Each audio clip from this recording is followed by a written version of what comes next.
I'm Christine Frizzau. A former graduate student at Columbia University with a green card has been arrested and threatened with deportation as his wife, a U.S. citizen who is 8 months pregnant, stood by his side.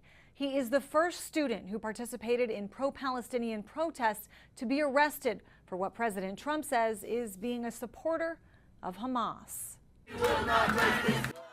It was the center of the protest movement in this country, of Israel's war in Gaza. Columbia University buildings were broken into and overtaken, setting up clashes with police. Outside, an encampment stood for weeks. One of the protest leaders, former Columbia grad student and lawful permanent resident Mahmoud Khalil, has now been arrested by immigration agents. Hours later, filing a petition, there was no basis for his arrest.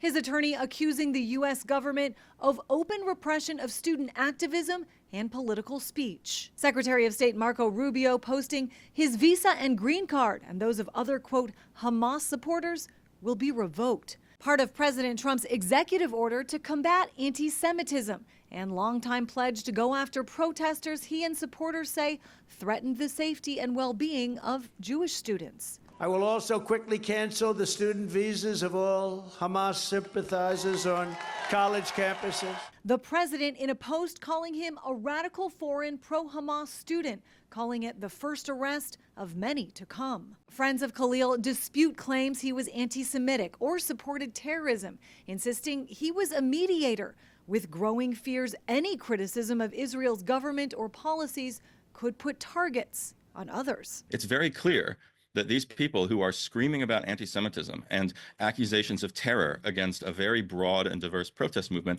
are not interested in keeping any Jews safe or anyone safe. They're interested in crushing dissent, and in this case, they're interested in punishing higher education. The Trump administration also canceling $400 million in grants and contracts with Columbia University for failing to combat harassment of Jewish people on campus. Columbia University has now restricted access to its campus, as has nearby Barnard College.